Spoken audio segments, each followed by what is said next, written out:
satu-satunya Allah yang kami andalkan dan kami percaya.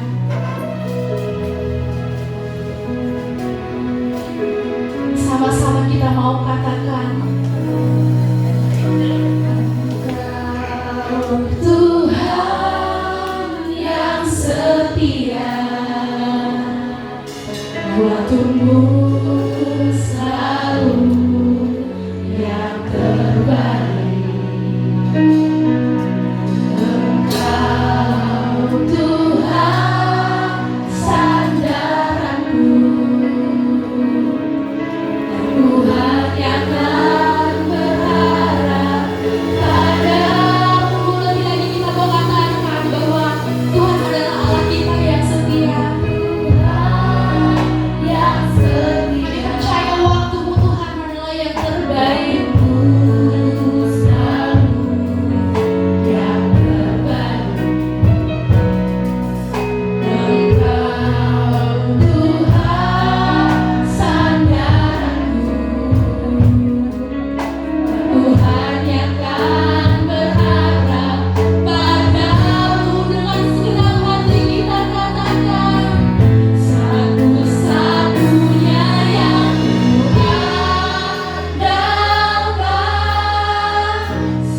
Satu-satunya yang ku percaya, Engkau sumber kekuatan, sumber kedaulatan, sumber kedamaian.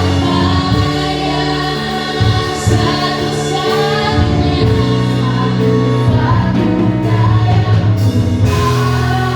andalkan, satu-satunya yang ku percaya. Engkau Tuhan memberkati, Tuhan menyembuhku, Tuhan memulihku. Untuk menghormati benar firman Tuhan, semua Tuhan saya undang untuk bangkit berdiri. Tuhan yang setia, waktu-Mu selalu yang terbaik.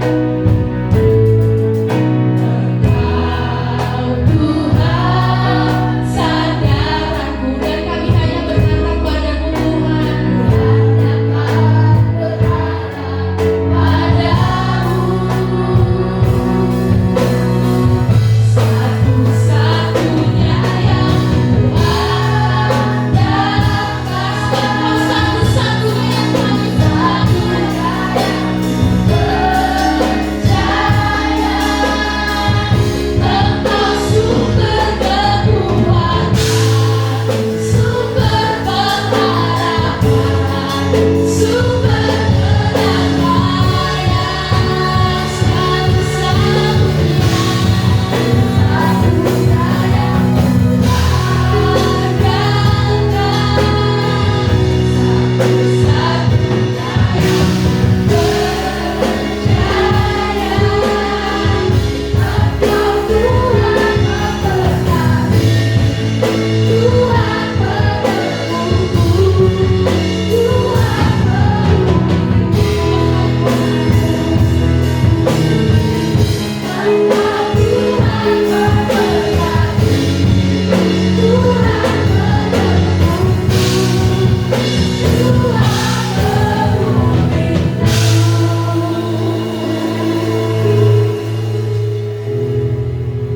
Pujian ini kami percaya bahwa Engkau Tuhan pemulih kami, Tuhan penyembuh kami.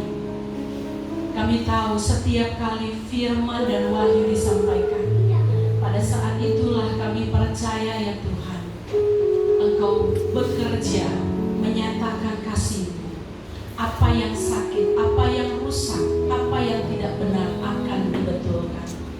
Hari ini berkata-katalah Tuhan bagi kami melalui firman-Mu. Jangan keraskan hati kami, walau tidak mudah bagi kami untuk menerima, tapi kami percaya ya Tuhan, ketika hati terbuka bagi firman Tuhan, kekuatan yang berlimpah-limpah yang telah Tuhan sediakan bagi kami. Berkata-kata lewat hamba-Mu pada pagi hari ini, sebab kami semuanya termasuk hamba-Mu rindu diberkati. Terpujilah nama Tuhan, kami berdoa dan menerima firman Tuhan dengan sukacita. Amin.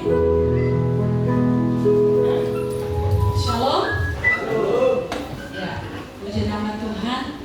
Kita kembali beribadah hari ini bersama-sama. Saya berharap bahwa kita hadir hari ini dengan penuh sukacita, membawa hati yang rindu ya bagi Tuhan. Amin. Amin. Ada yang beribadah secara terpaksa? Saya berharap tidak ya. Kita beribadah karena kita ya meluap dengan rasa syukur di hadapan Tuhan atas kebaikannya, atas kemurahannya dalam kehidupan kita. Ya, Bapak Ibu, hari ini saya melihat bertambah jumlahnya dari hari Kamis. Tidak tahu saya hari Kamis yang lalu lupa atau sengaja lupa, iya kan? Beda ya, lupa sengaja lupa itu berbeda. Ya, hari ini lebih banyak. Ya, puji Tuhan. Masih ada yang belum beribadah. Saya tahu ada beberapa jemaat yang masih enggan untuk datang beribadah, tapi Bapak Ibu kalau hari ini Bapak Ibu masih memberikan waktu, kesempatan hati untuk beribadah, ini satu kemurahan Tuhan, bukan karena kuat dan gagahmu, bukan karena maumu, tapi maunya Tuhan. Roh Kudus menggerakkannya di dalam hati kita dan kita setuju dengan ajakan Roh Kudus. Hari ini kita berada di sini. Ya, puji nama Tuhan. Ya Bapak Ibu, kemarin saya melihat tayangan televisi diinformasikan bahwa korban dari COVID-19 ini semakin hari semakin bertambah dan begitu tajam. Kemarin saja per Sabtu ya, kemarin itu per Sabtu ya, belum lagi hari Jumatnya, belum lagi hari-hari sebelumnya.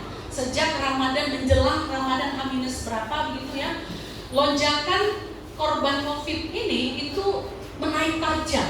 Ya kalau kemarin tuh kira-kira kalau saya tidak salah ya 950-an begitu ya. Itulah yang terjangkit positif ya, bukan ODP, PDP dan lain sebagainya. Ini positif. Ini berita. Saya nggak tahu benar atau tidak. Tapi berita menyatakan laporan resmi dari pemerintahan ya bahwa 954 kira-kira seperti itu ya orang yang terkena COVID ini. Nah, Bapak Ibu, saya melihat bahwa masyarakat sekarang sudah tidak bisa lagi ditahan. Ya, masyarakat tidak bisa lagi diberikan lagi pemahaman. Mereka mengikuti naluri mereka. Ya, kalau sekarang momennya Lebaran, maka mereka mengikuti naluri Lebaran. Lebaran itu harus ya ada euforia yang sangat luar biasa harusnya. Ya, baju baru, kunjungan, makan-makan dan lain sebagainya. Nah, mungkin nanti yang lain mungkin mengatakan ya bahwa kami tidak bisa lagi ditahan-tahan oleh karena apa? Ini kampung tengah mengamuk semua. Gimana kami dilupakan kalau nggak ada yang dimakan? Apa yang bisa kami buat? Bagaimana kami bisa bertahan hidup?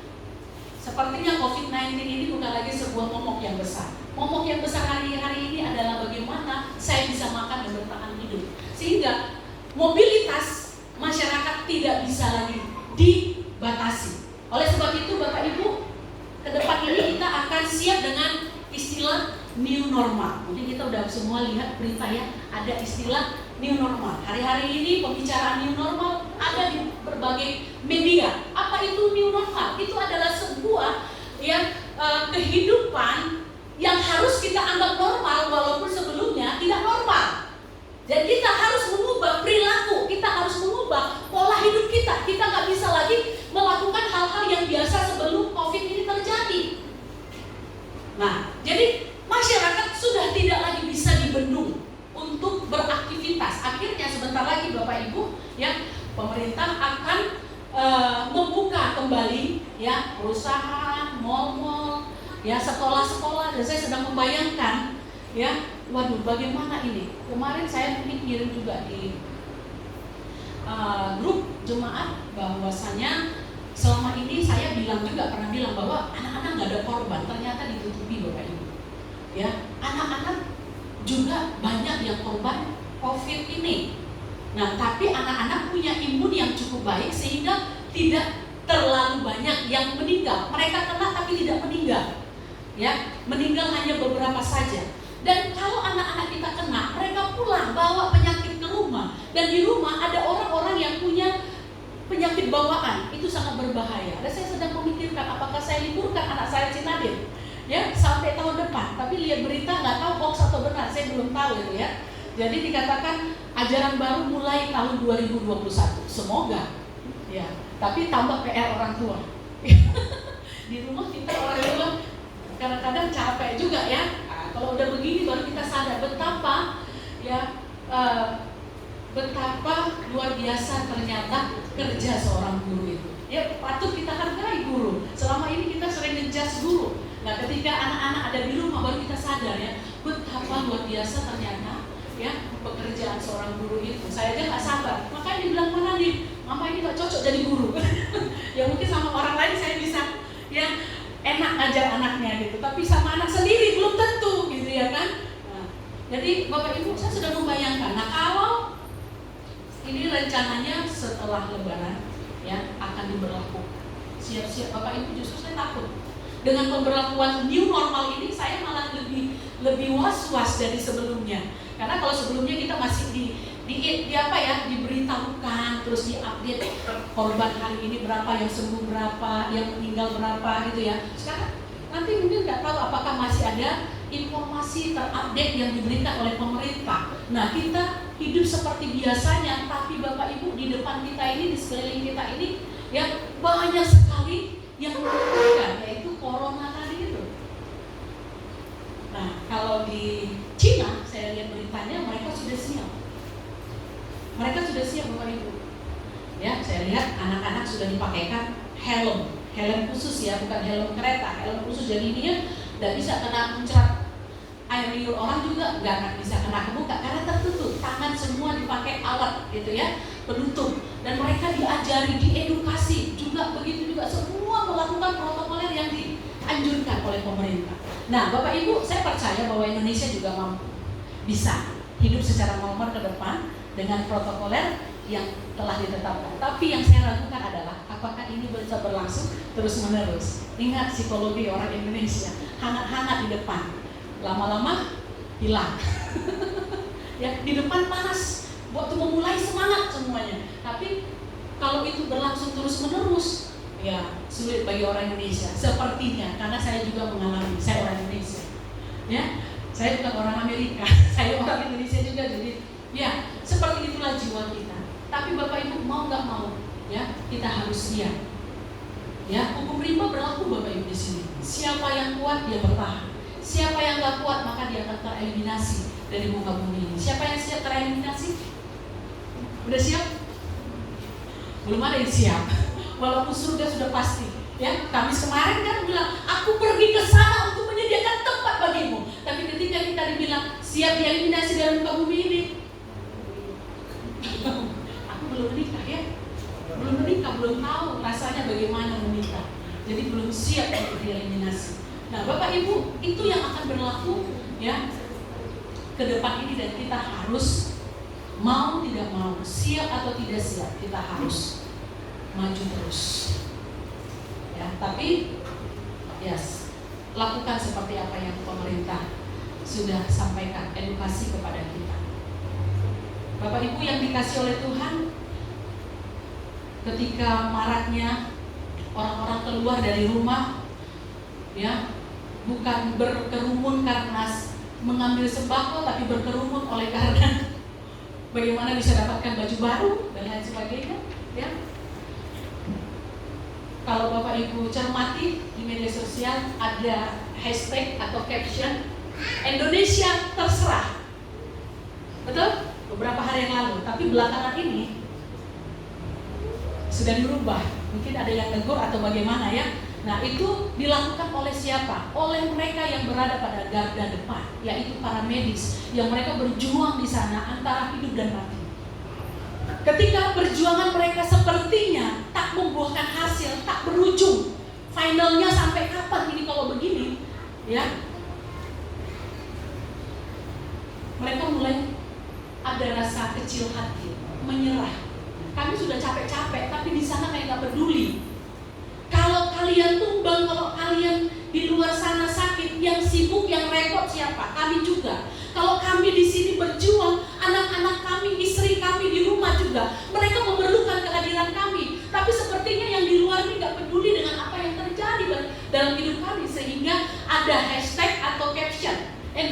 saya terserah. Nah, Bapak Ibu yang dikasihi oleh Tuhan, hari ini saya mau bawa kita dalam sebuah perenungan. Dan ini kami sedang merenungkan kitab Amsal akhir-akhir ini. Ya, saya berikan tema hari ini, jangan tawar hati. Kalau kami selalu apa yang saya sampaikan? Janganlah gelisah hatimu. Ya, itu perkataan Tuhan Yesus, ajakan Tuhan Yesus. Nah, hari ini ya dari kitab Amsal, jangan tawar hati. Seorang teman dalam Facebook dia membuat status, ya, kalimatnya seperti ini: jika salah, perbaiki. Jika gagal, coba lagi. Tapi jika kamu menyerah, semuanya selesai. Sekali lagi ya, saya baca. Jika salah, perbaiki. Jika gagal, coba lagi. Tapi jika kamu menyerah, semuanya selesai. Game over. Nah, Bapak Ibu, menyerah adalah reaksi yang muncul akibat lelah menghadapi sesuatu yang tak tahu kapan finalnya, kapan berakhirnya. Kalau sudah begini Bapak Ibu, ini akan terjadi kerepotan dalam diri seseorang untuk kembali bangkit. Yang muncul adalah rasa tawar hati. Kalau sudah tawar hati, maka sudah susah untuk dikembalikan. Ada yang tawar hati hari ini? Ada yang mengalami tawar hati hari ini? Tidak ada? Semuanya oke? Kalau memang begitu keadaannya, puji nama Tuhan. Tapi hari ini Bapak Ibu, saya mau mempersiapkan kita semuanya. Sebelum kita mengalami yang namanya tawar hati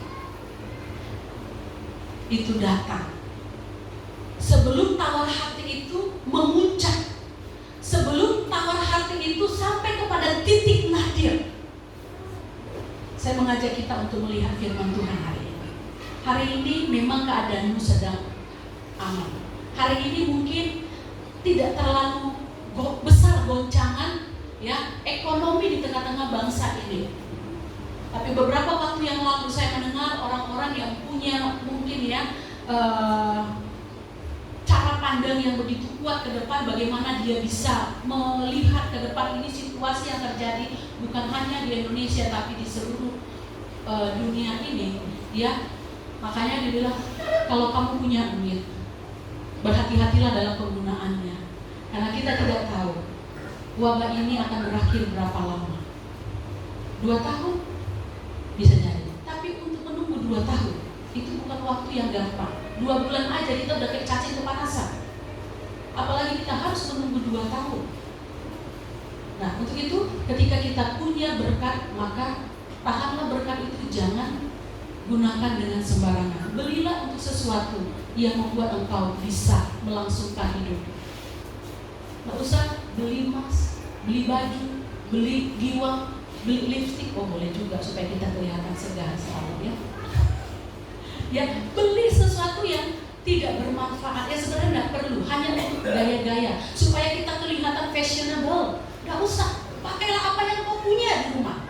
Karena nggak tahu akan apa yang terjadi 2 tahun mendatang. Nah, supaya kita nggak panik, karena nggak bisa piknik juga Bapak Ibu. Jangan kira nanti kita bisa piknik karena sudah dibuka, terus kita piknik. Waktu panik kita piknik, nggak bisa piknik, dibatasi juga ruang gerak kita, hanya untuk hal-hal tertentu. Nah, jadi Bapak Ibu, supaya kita nggak panik di masa kesusahan besar terjadi, ya, supaya kita nggak mengalami tawar hati di masa kesusahan besar terjadi. Maka hari ini kita mau persiapkan hati kita untuk satu pesan firman Tuhan yang akan membuat kita semakin bijak dalam hari-hari yang Tuhan percayakan. Amsal pasal 24 ayatnya yang ke-10 dikatakan, jika engkau tawar hati pada masa kesesakan, kecillah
tidak mengalami tawar hati, di dalam dirinya ada terus semangat dan kemauan yang besar. Bapak Ibu, ketika dia nyanyikan, biarlah rohmu menyala-nyala, orang dapat lihat, orang dapat rasakan impartasinya. Bapak Ibu, orang yang tawar hati, api roh itu tidak lagi menyala-nyala.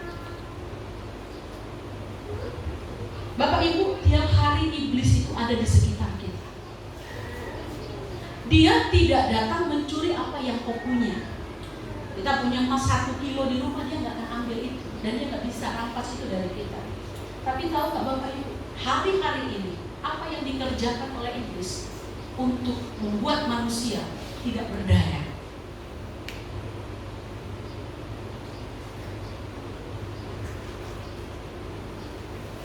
Yang disodorkan, yang diberikan oleh iblis kepada kita Bapak Ibu hari-hari ini, salah satunya adalah kita kehilangan tenaga, yaitu kita dibuat tawar hati. Kita dibuat tidak berdaya. Dengan apa? Menyodorkan yang namanya tawar hati ke dalam setiap hati kita. Nah sekarang Bapak Ibu, dari mana tawar hati itu dimulai? Dari mana tawar hati itu dimulai? Kita semua pasti sudah tahu, ya. Ada tawar, ada hati. Jadi tawar hati itu dimulai dari mana? Dari hati. Nah, bicara hati dalam hidup kita ini harus menggunakan hati untuk merasakan sesuatu. Namun perasaan tidak boleh menguasai hidup kita. Orang kalau kerja harus pakai hati. Orang melayani harus pakai hati. Tapi Bapak Ibu, jangan sampai hatimu memimpin hidupmu. Siapa yang harus memimpin hidupmu? Yang harus memimpin hidup kita adalah kebenaran firman Tuhan. Firman Tuhan tak pernah keliru. Perasaan kita, hati kita itu bisa saja keliru.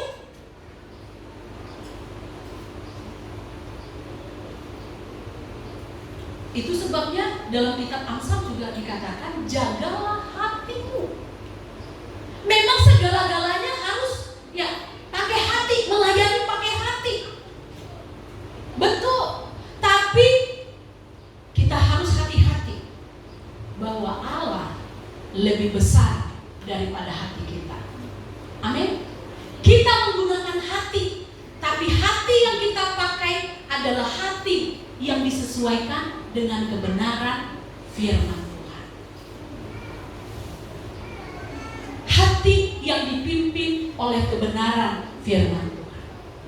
Nah, itu dia. Jadi ini hati ini harus dijaga Bapak Ibu, dipelihara sesuai dengan firman Tuhan. Supaya apa? Supaya tidak jadi tawar hati.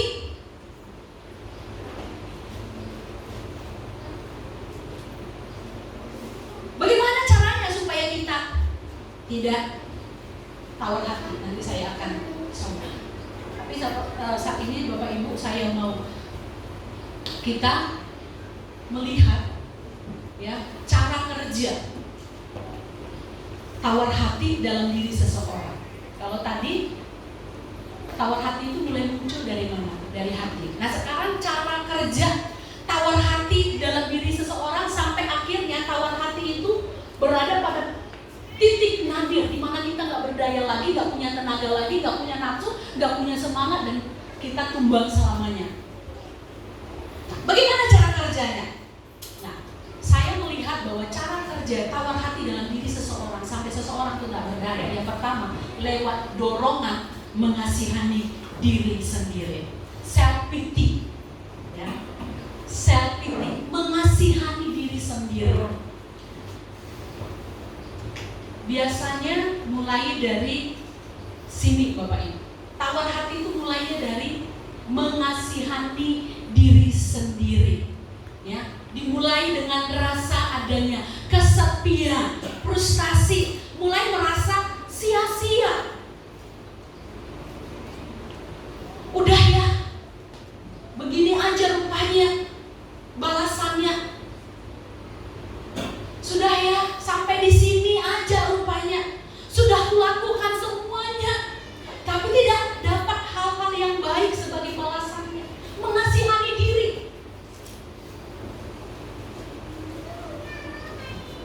Sedikit-sedikit lihat bahwa apapun yang terjadi, dia melihat bahwa dirinya itu selalu jadi korban. Kalaupun dia yang berbuat salah, maka dia selalu melihat orang lain lah yang menjadi penyebab hancurnya hatinya. Melihat dirinya selalu dari sudut bahwa dia adalah korban. Paham sampai di sini? Ya. Selalu melihat dirinya sebagai korban. Padahal orang nggak ngapa-ngapain dia, tapi selalu dia berpikir bahwa karena dia aku seperti ini. Dia nggak bisa bijak untuk menilai dirinya. Nah ini jadi tawar hati itu dimulai dari terlalu mengasihani diri. Hati-hati ya, jangan pikir mengasihani diri itu baik, itu dosa loh. Mengasihani diri dan melihat diri sebagai korban terus-menerus. Saya miskin karena dia, saya miskin karena dia, saya lakukan ini karena dia. Semuanya dia lihat dirinya sebagai korban. Itu tawar hati mulai dari situ. Dan yang kedua, ya tawar hati itu, ya cara kerjanya adalah dia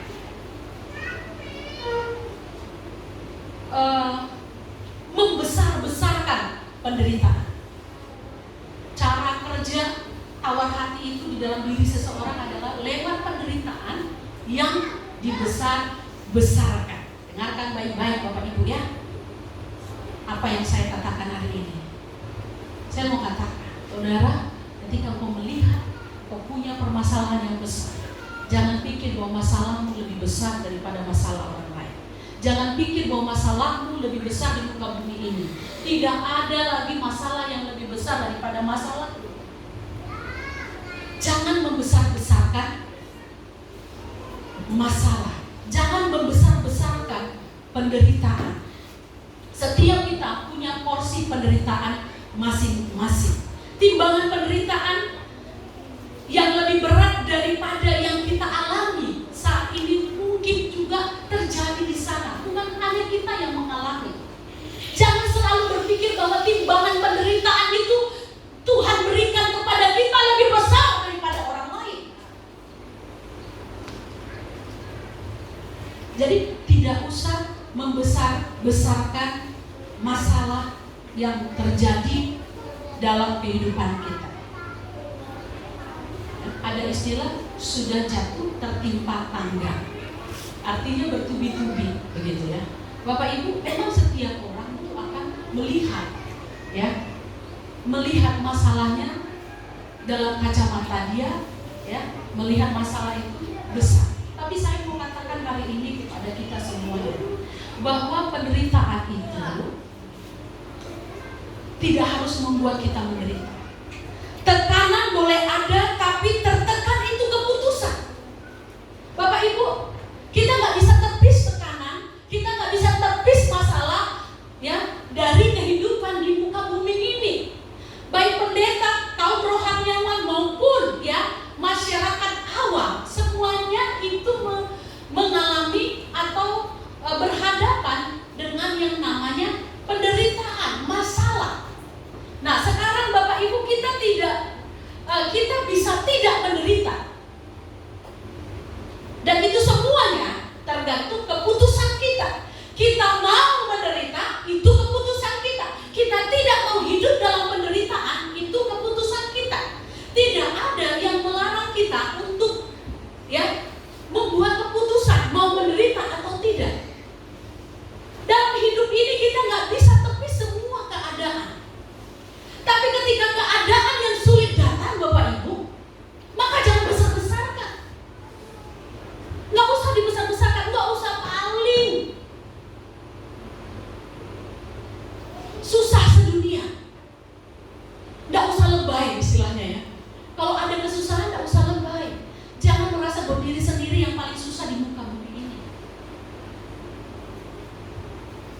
yang punya keputusan. Derita yang mampir itu mau jadi penderitaan atau tidak, keputusan ada di tangan kita.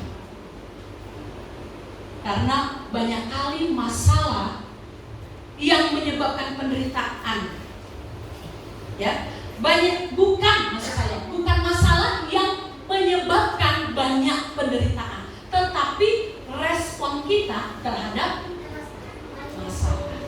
Bukan masalah yang mendatangkan banyak penderitaan, tapi respon kita terhadap masalah itu yang membuat kita menderita.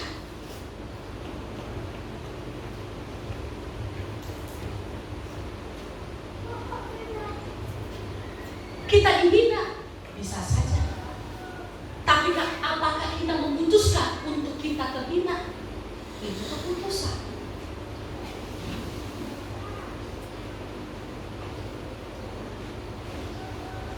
Kita dikucilkan orang, itu bisa saja. Tapi kita bisa tidak mengucilkan diri kita sendiri, itu keputusan.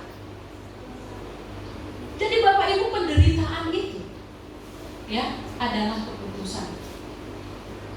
Kita mau itu di dalam penderitaan atau tidak, ada di tangan kita. Jadi jangan besar-besarkan. Ada orang ya hanya karena komedonya bertumpuk di mukanya seperti saya, dia udah stres luar biasa, tapi di belahan dunia lain atau mungkin di luar sana, jangankan ya beli krim untuk siang malam supaya komedo hilang, untuk makan dia susah. Ada orang begitu stres mau bunuh diri. Kenapa mukaku seperti ini? Karena mukanya bopengan. Tapi saudara ingat bahwa ketika kita mulai berpikir mengapa wajah saya begini, di luar sana ada orang yang punya muka.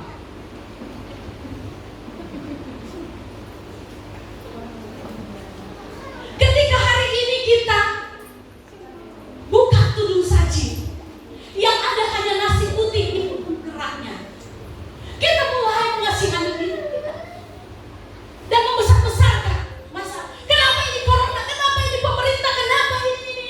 Semua kita salahkan. Kenapa ini ibu yang gak doakan saya supaya saya diberkati? Semuanya disalahkan, dibesar-besarkan soalannya. Dan ketika kita melihat tudung saji berisi nasi dalam bentuk kerak kering, bersyukurlah karena masih ada di luar sana. Jangankan kerak kering, nasi sebutir pun dia sedang berjuang untuk mendapatkannya. Jadi gak usah besar-besarkan Bapak Ibu. Kalau kau punya masalah, gak usah besar-besarkan masalahmu. Gak usah heboh ya, buat posting di Facebook. Gak usah tunjukkan wajahmu yang penuh penderitaan. Gak usah. Wajah yang penuh keberkatan itulah yang kita tunjukkan. Amin.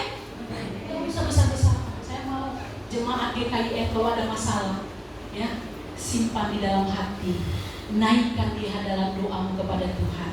Kalaupun kau harus bicara karena perlu meluapkannya kepada sesama, kau butuh telinga untuk mendengar, cari orang yang tepat. Amin. Gak usah dibesar-besarkan. Tidak ada manfaat. Itu yang kedua. Yang ketiga Bapak Ibu, bagaimana cara kerja tawar hati itu masuk dalam diri seseorang. Yang ketiga itu terpicu oleh perasaan-perasaan negatif yang datangnya dari ya antara lain baca berita, ya nonton televisi, baru dengar cerita-cerita orang lain, lalu dengar komen orang lain. Tawar hati itu datang dari situ. Nah, kalau sekarang ini kita lihat bagaimana COVID terus bertambah jumlahnya, dan itu bisa membuat kita tawar hati.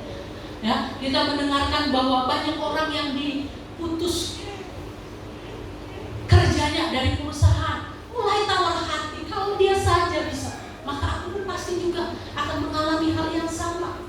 Nah, Bapak Ibu, biasanya yang menjadi bumbu penyedap rasa dari mengasihani diri sendiri, membesar-besarkan penderitaan itu ya dari tadi itu ya kita terpicu dengan berita-berita, perasaan-perasaan negatif yang muncul.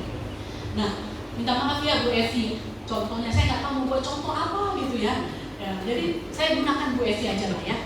Minta maaf ya Bu Evi, ini yang bagus juga sebenarnya ya. Jadi Bu Evi ini sudah mengalami bisul bara yang cukup lama, hampir sebulan lebih ya. 2 bulan, nah 2 bulan usianya sama seperti COVID-19. Sudah 2 bulan, kok nggak sembuh-sembuh. Terus dengar berita, ya mungkin sebelum dengar berita sudah ada Bapak Ibu, mimpi atau penglihatan katanya, seperti ada yang badan hitam, rambutnya panjang, menarik-narik kepalanya begini. Jadi ada rasa takut. Wah, kami juga berdoa, berarti ada setan di sini kan gitu. Kita doa pengusiran setan gitu ya kan. Padahal mungkin setan nggak ada, kitanya ya. Jadi pikiran-pikiran negatif yang menghantui kita akhirnya menimbulkan perasaan-perasaan takut dalam hati kita. Ditambah lagi berita-berita, ditambah lagi komen-komen, amputasi, mati, tambah berat beban. Nah, ini bumbu-bumbunya Bapak Ibu. Makanya tawar hati itu datang dari berbagai komen-komen, berbagai berita-berita. Nah, apa kalau begitu nggak usah kita dengar komen-komen, gitu. Ya nggak juga. Gitu. Tapi Bapak Ibu, saya rasa bahwa kita harus bijak, ya, harus bijak dalam menerima segala informasi. Saya katakan tadi, Tuhan lebih besar dari hatimu. Jangan perasaanmu menguasai hidupmu. Perasaan itu tidak selalu benar, Bapak Ibu. Perasaan kita tidak selalu benar, kecuali kalau perasaan kita dipimpin oleh kebenaran firman Tuhan. Ini bentar lagi, ya, yang sudah berumah tangga mungkin ada dip ya kayak kami tuh, kredit mobil nih, gitu ya kan.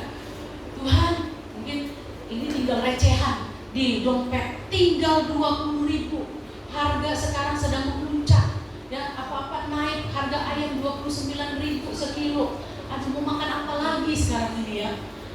Gak mungkin hanya makan nasi. Kita mulai stres, ya. Kita melihat kenyataan di depan kita itu sepertinya nggak ada jalan keluar. Nah, kita melihat apa yang ada di sekeliling kita, kita mendengar cerita-cerita, kita mulai frustasi, kita mulai tawar hati. Jangan Bapak Ibu. Ya, saya katakan Tuhan lebih besar dari segala perasaan. Saya percaya ya bahwa masih ada penyediaan terbaik ya dari Tuhan buat kita. Amin. Pada detik-detik terakhir Dia mengerjakan yang terbaik. Dia masih punya stok, Dia masih menyediakan sesuatu yang terbaik, bahkan di tempat atau di saat yang tidak pernah kita bayangkan.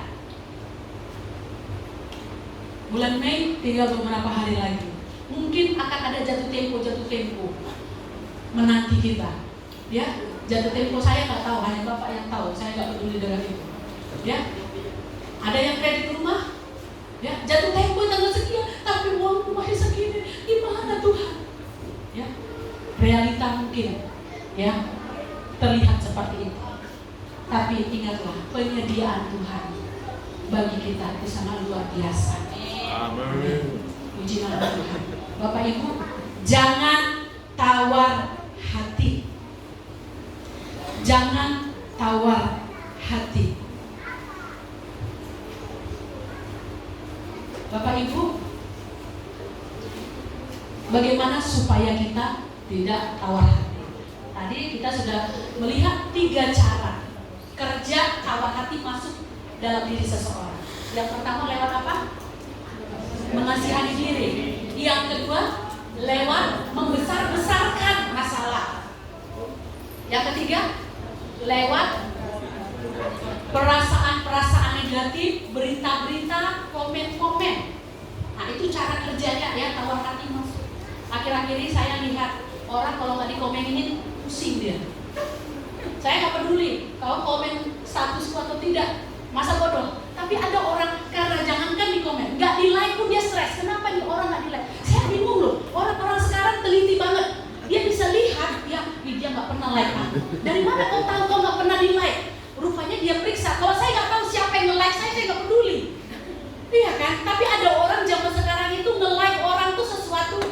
kebanggaan tersendiri. Wow, like-nya ribuan gitu ya kan. Wow, followersnya ribuan jutaan gitu ya. Wow, yang kasih komen itu bangga dia kalau ada yang komenin. Saya lihat kalau Pak Tan buat status komennya banyak, tapi waktu saya buat status nggak ada yang komen. Nggak peduli saya, karena apa? Saya tahu diri saya juga begitu. Orang buat status saya nggak pernah komen, jangankan komen, like pun jarang.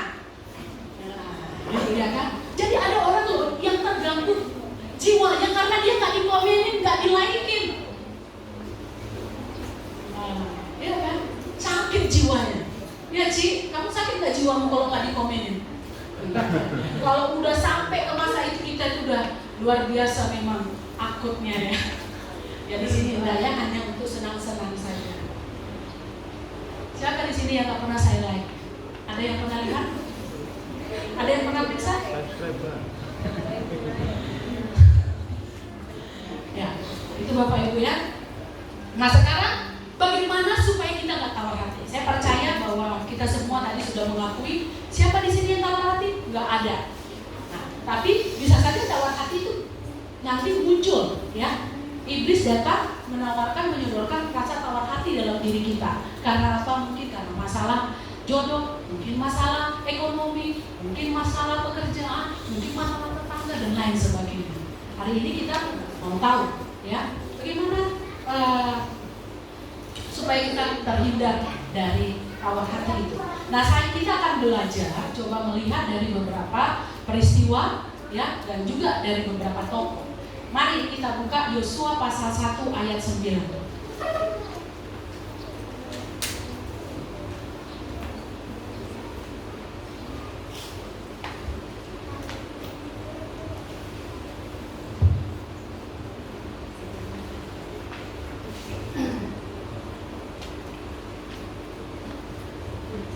Bukankah telah kuperintahkan kepadamu, kuatkanlah dan tegurkanlah hatimu, janganlah kecut dan tawar hati, sebab Tuhan Allahmu menyertai engkau kemanapun engkau pergi. Nah, pesan ini disampaikan kepada seorang muda bernama Yosua yang diutus oleh Tuhan untuk memimpin bangsa Israel pada saat itu. Dia masih muda belia, mungkin ada rasa tidak percaya diri, rasa takut. Bagaimana seorang muda memimpin orang-orang yang tua, sebegitu banyak jumlahnya. Tapi ada pesan Tuhan dikatakan di sana, ada kata jangan kecut hati dan tawar hati. Ya, ada kecut nggak di situ? Iya, ya, janganlah kecut dan tawar hati. Perintah Bapak Ibu, tawar hati yang dimaksud di sini adalah ragu atau bimbang. Jadi pesan Tuhan kepada Yosua ini, ya, dari istilah tawar hati yang dituliskan di situ memiliki arti, ya, jangan ragu ataupun bimbang. Nah, saudara ketahuilah bahwa percaya Tuhan pasti disertai. Amin. Ya, percaya Tuhan pasti disertai. Jadi pertama, waktu kita mulai ada rasa tawar hati, mulai muncul tuh bibit-bibit tawar hati, maka yang pertama kita harus percaya Tuhan. Ya, kita harus percaya Tuhan. Tadi saya katakan bahwa kalau kita percaya Tuhan pasti disertai. Jangan dibolak-balik, ya. Minta Tuhan sertai kita dulu, baru kita percaya. Enggak akan terjadi. Jadi yang benar adalah percaya Tuhan, engkau disertai. Jangan kita katakan minta Tuhan menyertai kita, baru kita percaya Tuhan. Bapak Ibu, kita nggak bisa buat 50% percaya Tuhan, ya, lalu 50% lagi tawar hati atau ragu-ragu, nggak bisa. Kita harus tetapkan, ya, percaya Tuhan, maka disertai. Kita nggak mungkin multitasking, berperang ganda, mendua hati. Ya, untuk urusan suami istri mungkin bisa. Siapa yang sering tonton Suara Hati Istri? Mendua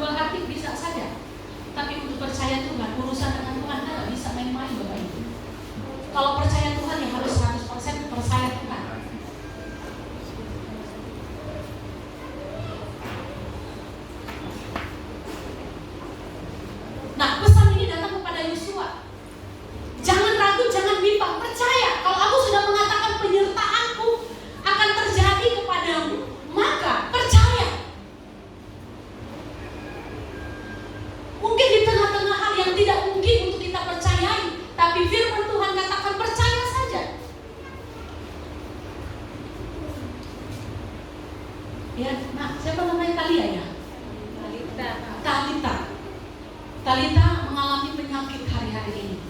Belum sembuh? Belum. Ya, tapi percaya nak. Ya, percaya Tuhan. Bagaimana mungkin saya bisa percaya penyakit saya masih bersarang di sini? Percaya. Saya nggak tahu mau bilang apa lagi. Saya nggak tahu mau jelaskan seperti apa percaya Tuhan ini. Tapi firman Tuhan ini Yosua belum pergi, tapi Tuhan bilang percaya sama aku. Jadi kalau kita lihat ayat berikutnya, Yosua segera melakukan apa yang diperintahkan Tuhan kepadanya. Dia pergi mengatur barisan, memimpin bangsa Israel. Jadi jangan tunggu kita lihat karya Tuhan baru kita percaya. Tapi percayalah maka engkau melihat karya Tuhan. Amin. Minta maaf ya, mana tadi Bang Lian sama siapa di sini? Yoel. Ada di mana mereka, tolong dicari. Kenapa harus di warung?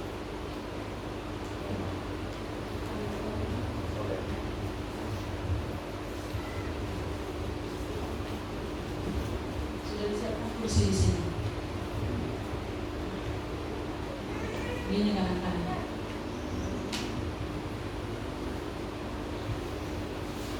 Beribadah kepada Tuhan main-main.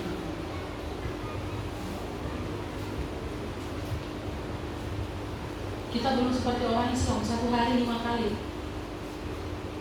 duduk berdiri jongkok, duduk berdiri jongkok. Kita hanya duduk begini gak bisa.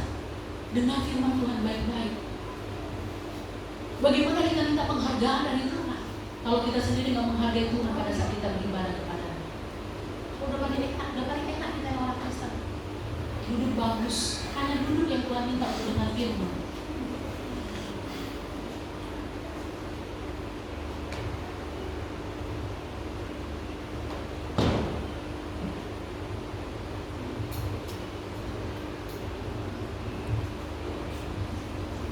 Itu yang pertama Bapak Ibu, percaya Tuhan. Ketika kita mengalami sebuah kondisi tawar hati, mulai ada rasa tawar hati, percaya Tuhan. Tuhan katakan, Tuhan tidak memberikan pencobaan lebih daripada apa yang dapat. Ya, kali-kali Tuhan tidak memberi engkau masalah yang tidak bisa tertanggung. Itu yang pertama. Yang kedua, mari kita lihat 1 Samuel 17 ayat 32.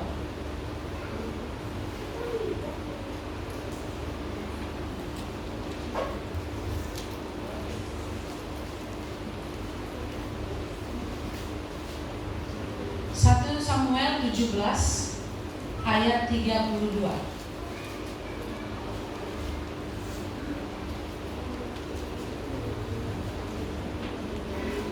Demikian firman Tuhan.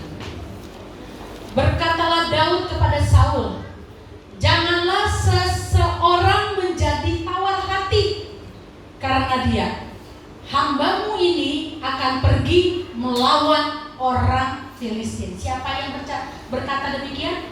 Yaitu Daud kepada Saul. Nah, Bapak Ibu, kisah ini adalah kisah tentara Filistin. Ya, cerita ini adalah cerita di mana ada seorang tentara Filistin yang bernama Goliat yang badannya besar, ya, yang tiap sore kerjaannya ngebully. Setiap sore kerjaannya ngejek-ngejek bangsa Israel. Tapi sayangnya Bapak Ibu, ya, raja dalam hal ini waktu itu Saul itu tidak berbuat apa-apa terhadap apa yang dilakukan di hadapan mereka sendiri, di depan mereka sendiri. Seorang tentara Filistin yang bernama Goliat ngebully mereka tiap-tiap sore. Nanti baca kisah itu ya di rumah secara lengkap. Nah, bukan hanya raja tapi tentara-tentaranya pun tidak melakukan apa-apa, tidak mengeksekusi ya apa-apa yang terlihat di depan mata mereka, sampai akhirnya ada seorang anak kecil muda belia kemerah-merahan muncul. Dan anak kecil ini bilang apa? Ya, ini yang kita baca tadi pada ayatnya yang ke-17 tadi ya. 1 Samuel 17 ayatnya yang ke-32 dikatakan, berkatalah Daud kepada Saul, janganlah seseorang menjadi tawar hati karena dia itu Goliat, hambamu ini akan pergi melawan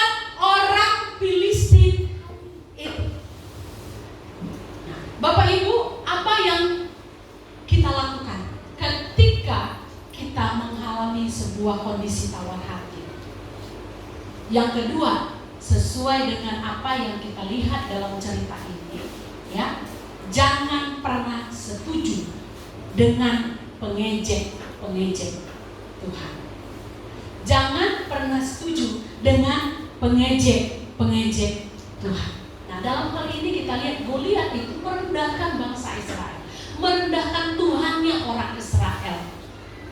Nah, yang lain mulai kecut. Raja kecut. Raja tidak melakukan apa-apa. Begitu juga tentara, mereka ketakutan dengan seorang yang bernama Goliat. Tapi Daud tidak mau setuju dengan apa yang dikatakan oleh Goliat tersebut, tentara Filistin. Dia tidak setuju dengan pengejek itu.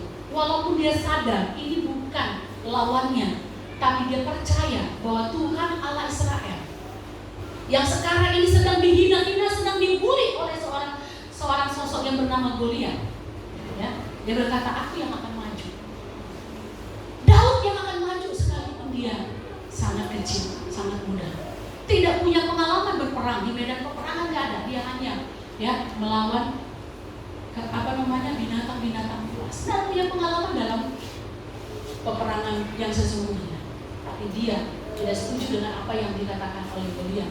Dia maju untuk melawan. Bapak Ibu, yang kedua tadi saya katakan, jangan pernah setuju dengan pengejek Tuhan. Nah, Bapak Ibu, di dalam Perjanjian Baru ada 2 ayat bicara tentang pengejek. Coba buka 2 Petrus 3 ayat 3 dan Yudas 1 ayat 8.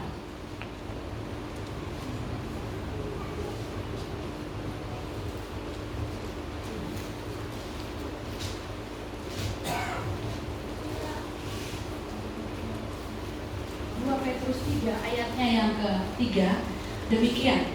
Yang terutama harus kamu ketahui ialah bahwa pada hari-hari zaman akhir akan terjadi, akan tampil pengejek dengan ejekan-ejekannya, yaitu orang-orang yang hidup menuruti hawa nafsu. Lalu dalam kitab Yudas 1 ayat 8,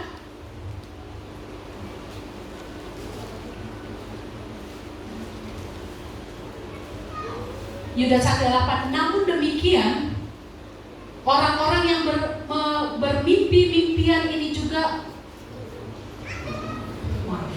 Yudas 1:18, sebab mereka telah mengatakan kepada kamu, menjelang akhir zaman akan tampil pengejek yang akan hidup menuruti hawa nafsu kefasikan. Bapak Ibu, pengejek yang diceritakan dalam 2 kitab ini, siapa mereka kira-kira untuk konteks zaman sekarang?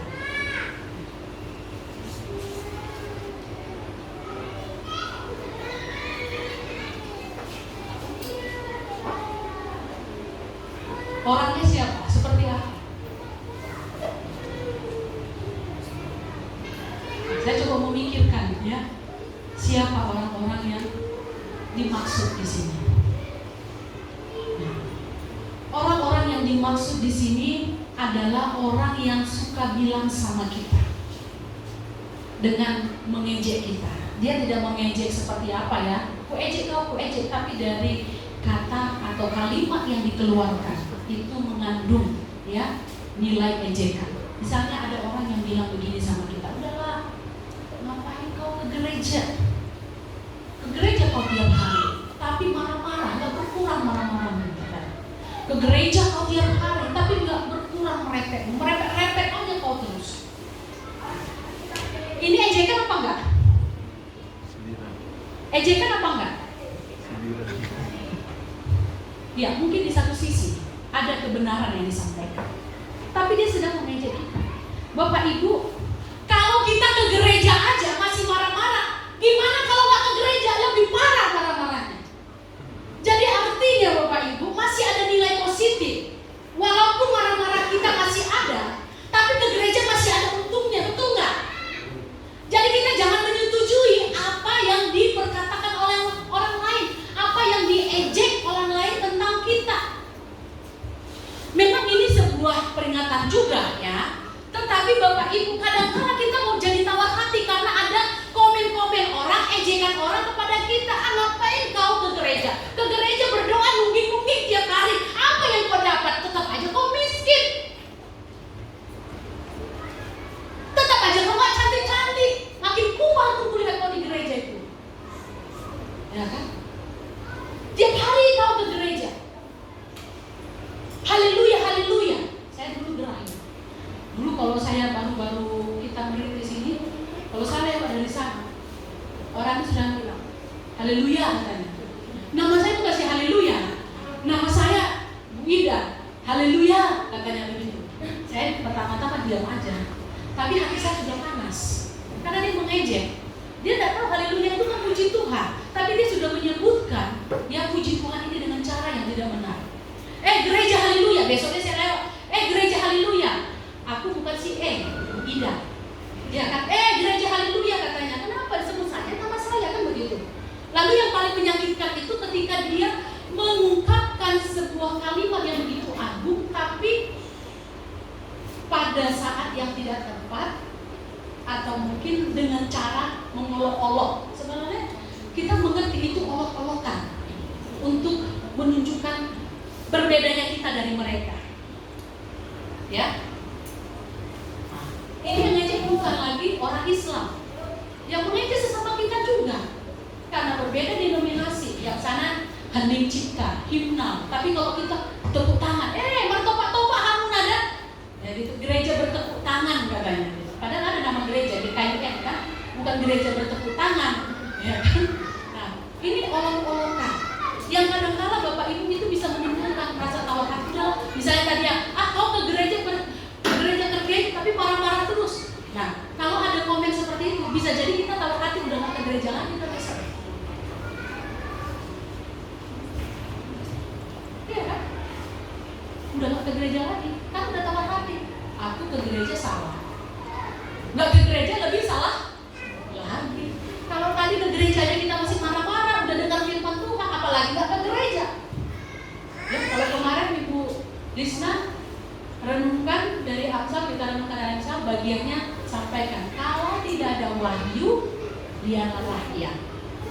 Kalau nggak ada wahyu, lihatlah rakyat. Nah, kalau kita nggak ke gereja, nggak ada firman yang masuk ke dalam diri kita, ya makin liar. Tadi marah-marahnya hanya sedikit, tapi nanti bertambah-tambah. Nggak ada alasan untuk marah pun dia marah-marah terus, makin kesetanan. Tadi ke gereja ada setannya sedikit, tapi nggak ke gereja lebih banyak setannya. Makanya lebih baik ke gereja. Jadi nggak usah setuju Bapak Ibu. Saya pikir-pikirkan, maksudnya pengejek ini dalam konteks sekarang seperti apa? Ya itu tadi, ke gereja kalian, tapi kayak gitu terus susah-susah, nggak ada kuliah, bertambah ekonomi kalian, matamiani, tapi sampai sekarang nggak dapat jodoh. Berdoa, tapi sampai sekarang nggak punya anak. Mungkin ada loh. Jangan salah. Banyak orang di dalam hati ini, hati siapa yang tahu? Di dalam hati sekalipun ke gereja, tapi mengungkap, menjengkali Tuhan banyak. Nggak bisa makan kau nanti. Udah dijengkali. Siapa yang dijengkali? Tuhan. Banyak pengejek-pengejek di sekeliling kita. Nah, ketika pengejek-pengejek itu muncul, melemahkan kita. Ya, ketika pengejek-pengejek muncul melemahkan kita Bapak Ibu, jangan setuju dengan pengejek-pengejek tersebut. Jelek kali permainanmu Lian. Nggak usah lagi kau main lah. Kalau kau main sakit telingaku. Tawar hati bisa, tapi jangan setuju dengan pengejek-pengejek itu. Amin.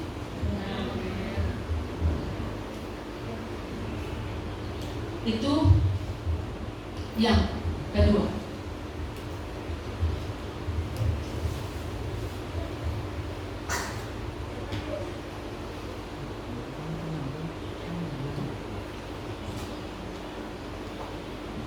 Yang ketiga, 2 Korintus 4 ayat 1.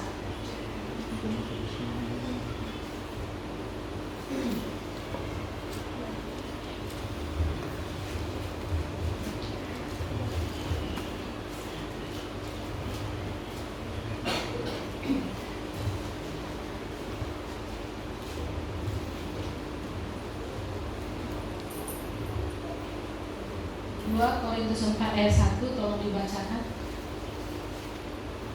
Salah satu yang bersedia.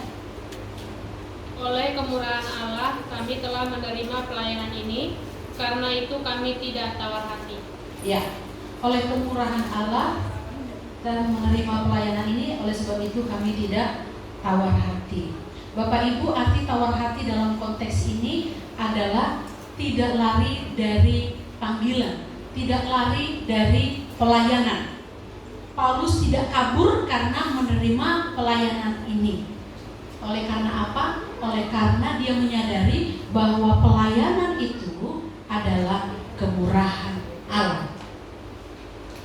Jadi yang ketiga, Bapak Ibu, supaya kita tidak tawar hati, pahami bahwa semua yang terjadi, apa yang kita alami, apa yang kita dapatkan, apa yang kita hadapi adalah kemurahan Tuhan.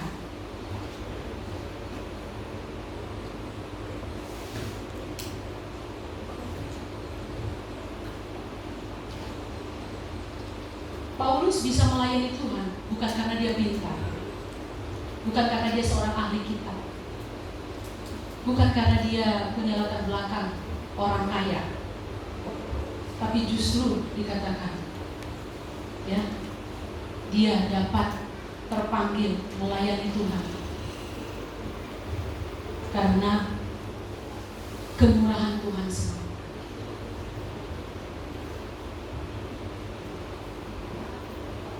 Kalau saya bisa, itu karena kemurahan Tuhan. Kalau saya gagal, juga karena kemurahan Tuhan. Karena di balik kegagalan, Tuhan punya maksud. Di balik kegagalan, Tuhan mau kita belajar banyak. Jadi, dia selalu memandang segala yang terjadi dalam kacamata kemurahan Allah. Nah, Bapak Ibu, waktu itu ini Rasul Paulus ini ya mengalami tekanan. Tekanannya apa? Tekanannya adalah kerasulannya, ya, hidupnya itu dipertanyakan oleh jemaat Korintus pada saat itu. Sehingga ketika dia mengalami tekanan yang demikian, dia memandang itu sebagai suatu dia melihat bahwa saya sekarang ini jadi pelayan Tuhan, melayani Tuhan itu karena Tuhan, karena kemurahan Tuhan, bukan karena aku. Jadi kalaupun aku mengalami tekanan, aku mengalami penolakan, ya, ini karena kemurahan Tuhan. Sulit bagi kita memang memahami kemurahan Tuhan dalam konteks penderitaan. Tapi dalam konteks berkat, wah, kita mengerti. Tapi dalam konteks penderitaan sangat sulit bagi kita, ya, untuk melihat, ya, penderitaan itu sebagai, ya, sebuah kemurahan Tuhan bagi kita. Bapak Ibu, kalau kita gagal, kalau kita salah, kalau kita jelek, orang gak bisa menerima kita. Kalau kita melakukan kebodohan, orang bisa jengkel dengan kita, orang bisa sebel dengan kita.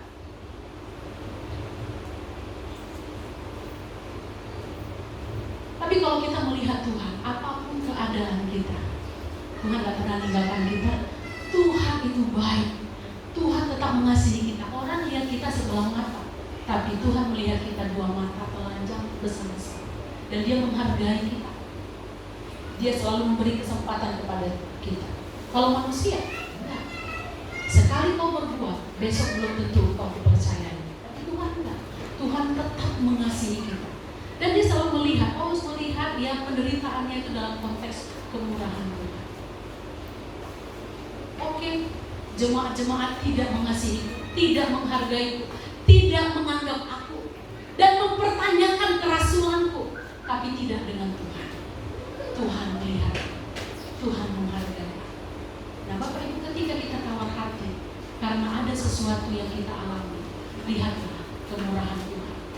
Jangan lihat kemurahan manusia. Manusia tidak pernah bermurah hati kepada sesamanya. Hanya Tuhan yang bermurah hati.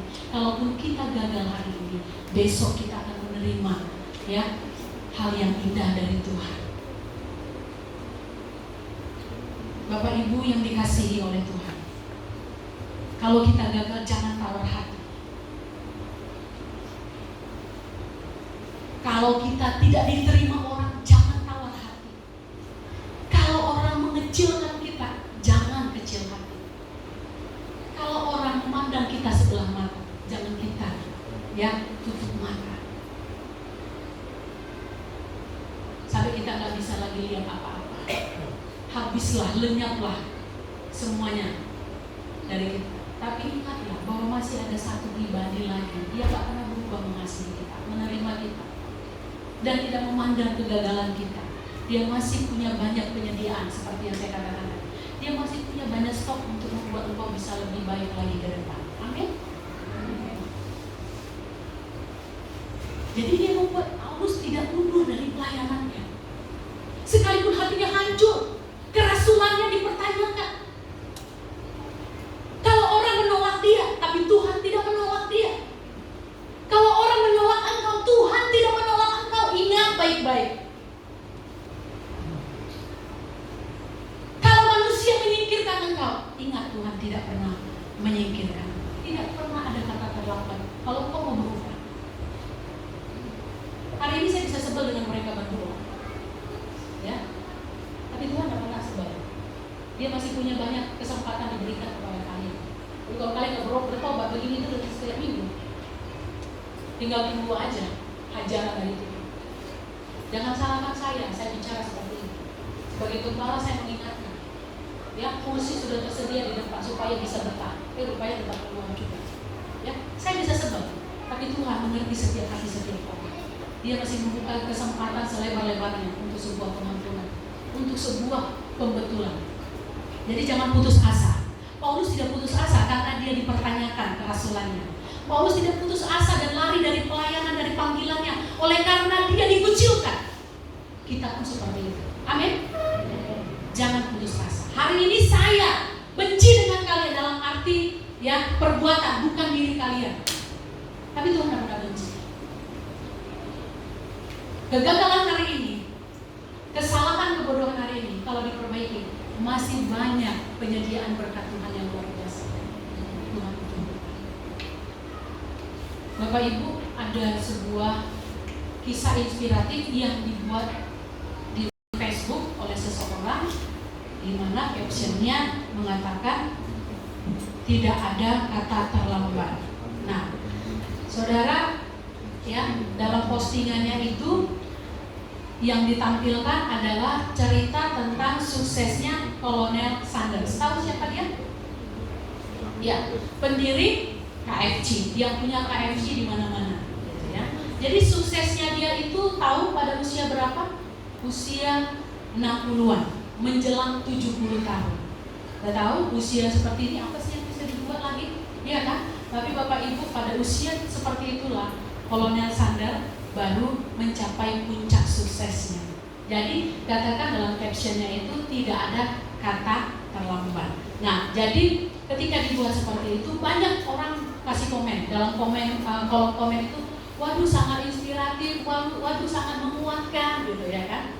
Nah, lalu ada satu orang yang mungkin sakit jiwa, stres atau kepahitan, gitu ya. Semua orang bilang kisahnya menguatkan, ya, sangat inspiratif, menolong sekali.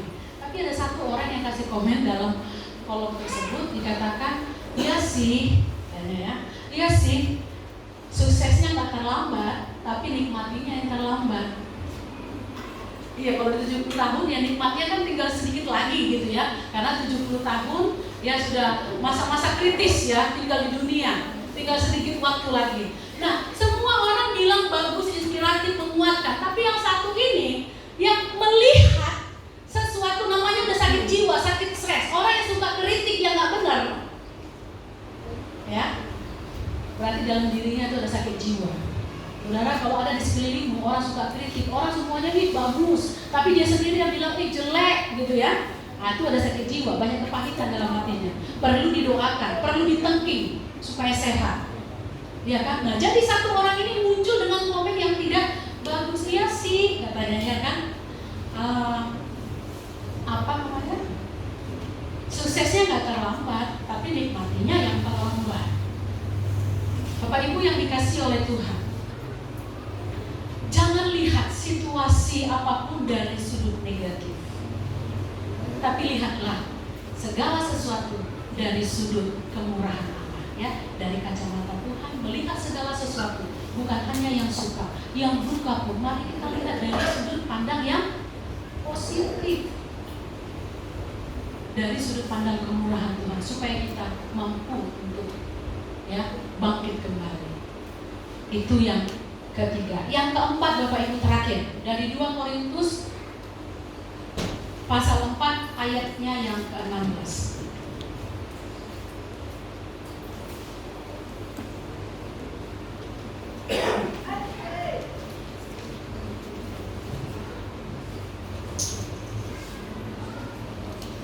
Korintus pasal 4 ayatnya yang ke-16, demikian firman Tuhan. Sebab itu kami tidak tawar hati, tetapi meskipun manusia lahiriah kami semakin merosot, namun manusia batinia kami dibaharui dari hari ke sehari. Yang terakhir adalah teruslah memperbaharui manusia batiniamu. Tawar hati di sini maksudnya merosot, ya, berkurang, tidak ada gairah, ya. Paulus menyadari bahwa ada kemunduran, ya, khususnya bagian fisik. Tetapi Paulus tidak tawar hati. Fisik boleh membatasi ruang gerak, tetapi semangat batinia terus berkembang. Jadi yang keempat, supaya kita tidak tawar hati, mari perbaharui terus manusia batinia kita. Daging kita ini bisa lemah.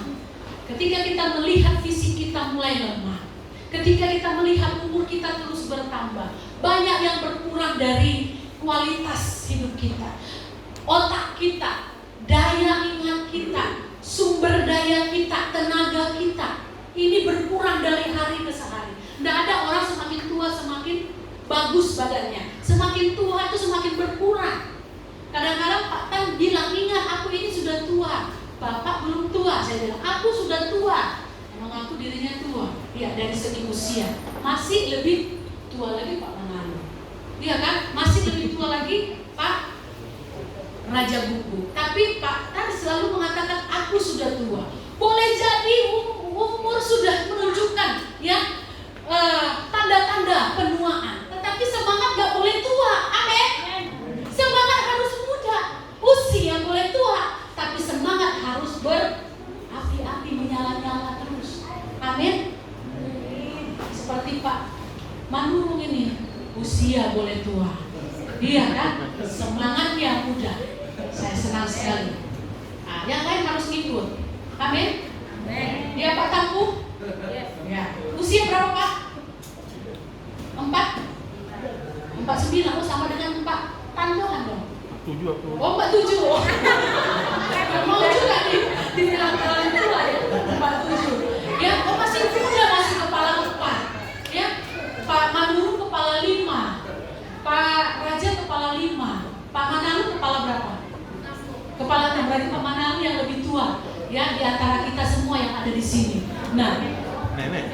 oh nenek ya, oh ya nenek. Nenek kepala 7, ya. Nah ini nenek-nenek gaul. Nah ini yang saya maksudkan, ya. Fisik boleh menua, tapi semangat tidak boleh tua. Coba lihat nanti nenek pulang gereja, pakai celana pendek, pakai sepatu hak tinggi, orang lihat tidak kelihatan tuanya. Jalannya masih, semangatnya juga luar biasa. Nah harus seperti itu. Nah bagaimana supaya kita bisa seperti itu? Tadi itu perbaharui. Bagaimana cara memperbaharui manusia batinia? Ini yang di luar ini, yang fisik luar ini, Bapak Ibu bisa rontok satu persatu. Gigi kita pada cabut semua, hidung kita bisa meper, alis kita bisa bengkok. Ya, nenek pakai alis tato. Saya pertama-tama heran, kenapa alis mertuaku ini seperti ini? Rupanya karena tua. Dulu cantik, ya kokoh. Tapi rupanya kalau tua, ini kan kulitnya sudah mulai mengendur, rupanya ikut. Jadi semua itu bisa rontok Bapak Ibu. Ya, bibir kita bisa rontok juga. Ya. Mata kita bisa rontok juga, mulai gini nanti jalan. Kayak Opung Nadine, ya, Aisin. Nah, bisa berkurang. Rambut kita bisa rontok. yang nggak ada lagi. Pakai bulu mata palsu, aneh kelihatannya. Ya Bapak Ibu, semua daging kita ini satu persatu bisa habis. Tapi Bapak Ibu, manusia batinnya itu yang dinanti-nantikan Tuhan. Itu nggak akan pernah bisa hilang. Ya, itu nggak pernah bisa hilang. Maka kita harus perbarui. Bagaimana supaya manusia batinnya kita ini hari lepas hari semakin indah, semakin bagus, semakin kuat, semakin kokoh, semakin semangat. Sampai mati pun kita menghembuskan napas dengan kata-kata haleluya. Bisa nggak? Ada nggak pernah lihat orang mati semangatnya luar biasa, powerful, ketika mati tutup mata haleluya. Nah, gimana supaya bisa seperti itu? Perbaharui batinnya kita dari hari ke hari melalui apa? Firman Tuhan, hubungan dekat dengan Tuhan, dan dalam doa. Setiap waktu berdoa, setiap waktu berdoa, sehingga hati kita terus diperkuat. Ada masalah kita tetap kuat. Tidak dijawab pun doa kita sesuai harapan kita, hati kita kuat karena kita terus yang berdoa di hadapan Tuhan. Ada masalah doa, ada masalah doa, ada masalah doa, nggak ada masalah doa. Bukan hanya ada masalah doa, nggak ada masalah pun harus berdoa. Jangan kalau ada masalah menangis sampai minggu semua keluar. Tapi kalau lagi senang-senang, lupa berdoa, lupa ke gereja, enak-enak kalian di luar sana. Bapak Ibu, saya bilang sama Bu Asmida, saya ini sedikit tawar hati. Apakah saya salah dalam berdoa? Kami berdoa tiap hari, Tuhan berkati jemaat. Tapi ketika jemaat sudah diberkati, jemaatnya kabur, nggak datang beribadah, nikmati hidup ini. Bapak Ibu ingat, kita diberkati supaya kita ingat bahwa Tuhan mengasihi kita. Jangan sampai lupa diri, udah diberkati lupa diri. Awas disentil Tuhan sebentar lagi. Saya bilang apa salah saya berdoa, Tuhan berkati keluarga jemaat. Sampai saya bilang begitu, hampir tawar hati. Nggak ada yang salah ya, nggak ada yang salah dengan doamu. Berarti kamu harus perkuat doamu lagi. Perkuat sembahyangmu di hadapan Tuhan. Tidak ada yang tidak mungkin. Hati jemaatmu pasti dilawat oleh Tuhan. Amin. Ya Bapak Ibu yang dikasihi oleh Tuhan, mari kita terus kuatkan hati kita. Mari kita perbaharui ya manusia batinnya kita dengan doa, firman, sembahyang di hadapan Tuhan. Saya percaya Tuhan kuatkan kita dalam berbagai hal yang terjadi dalam hidup kita. Sekarang kita memang puji Tuhan tidak tawar hati, tapi apabila tawar hati mulai datang merasuki kehidupan kita, ingatlah keempat bagian yang pernah saya sampaikan dalam khotbah hari ini. Kiranya Tuhan memberkati kita semuanya. Saya mengundang kita untuk bangkit berdiri. Kita akan responi firman Tuhan hari ini dengan pujian.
Tuhan meninggalkan kami di saat-saat terendah dalam hidup kami.